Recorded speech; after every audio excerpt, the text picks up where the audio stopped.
Nicole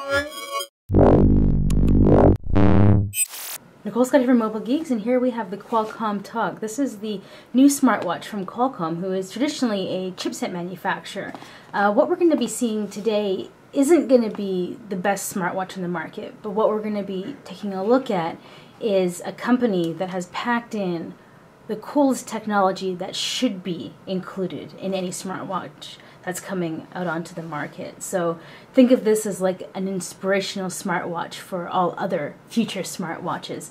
Qualcomm has been pushing the envelope on bringing out new technologies like the connected home. So for me, taking a look at this device that they've included all join technology, I think that's really cool. But to take just a look at what's inside the box, the packaging is gorgeous. You can see up at the top it comes with a little get started manual here. Pull that up. So it comes with the pins for the smartwatch, a get started manual, one on how to customize the strap, which is a huge flaw of the smartwatch, and then how to use it, and then a little table of contents. So it's nice that they've included all of those things for us there. So taking a look at what's inside the box itself, we have obviously the Toq, and then we have the charging case. So unlike any other smartwatch that's currently launched onto the market, Qualcomm, the Toq is using Y-power. So this is a magnetic resonance charging. So if we kind of quickly just kind of peel this off here. So if we take a look at the charging base, it folds up like a little wallet. And so the idea is that you plug this in by micro USB here, and then you leave it as a docking station. So you can kind of just open it up, and you can place your Toq headset over here, or the watch when it's down. And what's really nice is that when you kind of just press this button, it pops up there. And so the watch is actually meant to sit in here, and then this is where the wireless charging plate is, so that you're making sure your smartwatch is connected. So let's get to the smartwatch itself. So you can see that it is made of plastic, so it has a plastic strap, but what's cool is, put this back up here, right? You can tap here for the home sensor.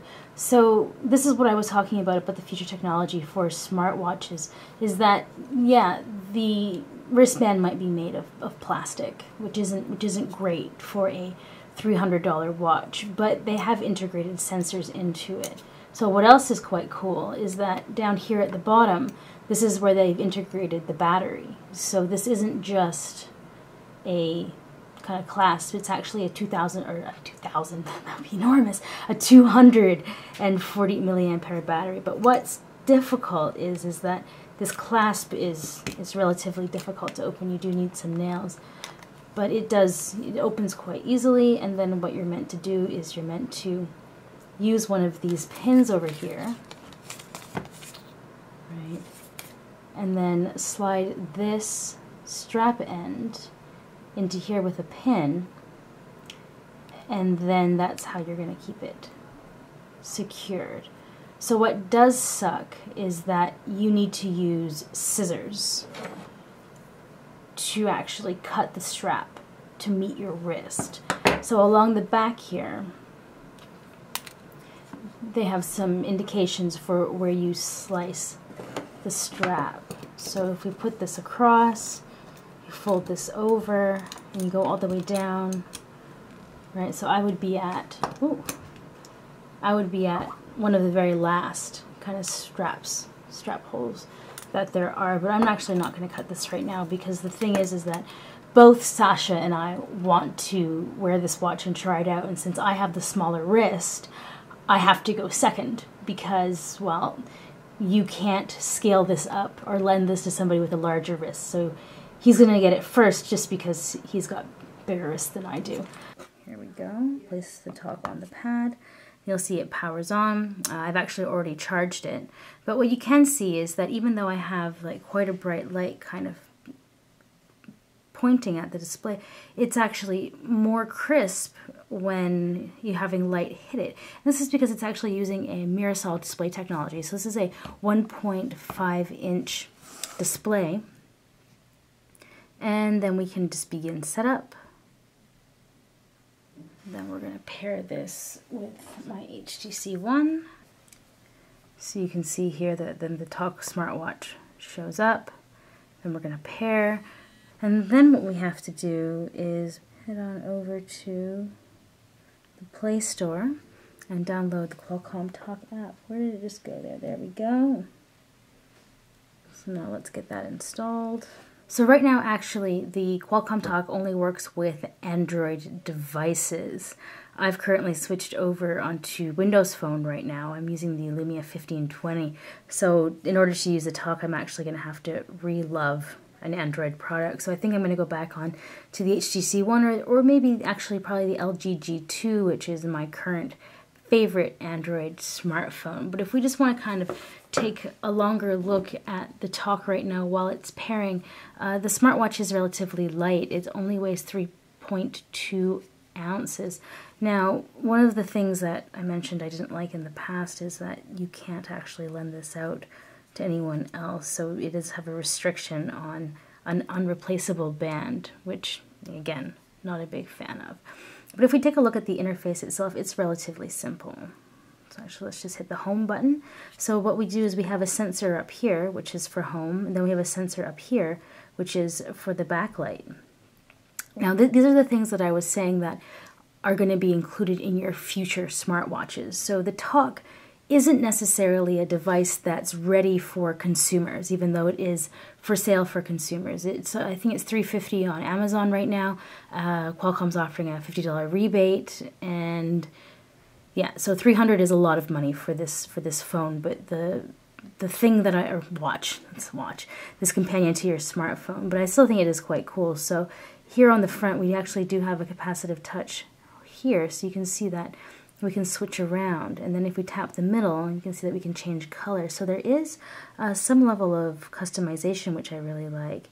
This interface, where is it? Over here is really cool because it will actually just show you your calendar meetings. So this is one of the watch interfaces that will save you the most time for getting your phone in and out of your pocket. Now, if we want to go, say, away, let's go into the home. And then here's the back end. So any of these that you swipe over, you can go right if you haven't selected any of these, or you can go up and down. So let's just say I'm going to do the connection hub, unable to pair. So let's go back and check on. So now when you first log into the Qualcomm Toq app, you have to accept here. Then the watch is disconnected. So now let's check on this. There we go. Now the watch is connected. No meetings, and that is correct. I currently don't have any meetings. But if we take a look at the preferences, we can choose clock style, icon styles, so you can actually change and customize things around a little bit more within the app. So your favorite applets, so you can actually choose which ones to show up first. Communication, configure for quick replies, so you can actually decide which ones you like the most. So get rid of that one maybe, delete. Nah, that's nice. So let's keep on going. Music, Google's music is Google Play Music is my default player. But let's just say we did double twist. Now this is one of the apps that is pretty cool for the future technology that I was talking about in the Toq. So double twist is actually an all joined enabled player. So what this means is that anything that's all join enabled, so that's running this technology, whether it's your speakers or your smartwatch or your phone, you can actually, through this app, connect all of your devices together. So let's say you had 4 different all joined speakers, you could all control them at the same time, all through double twist, and as long as they all had all join on them. So that's some of the future technology that I was kind of mentioning to you there. So you can choose which one is your stocks, AccuWeather for weather.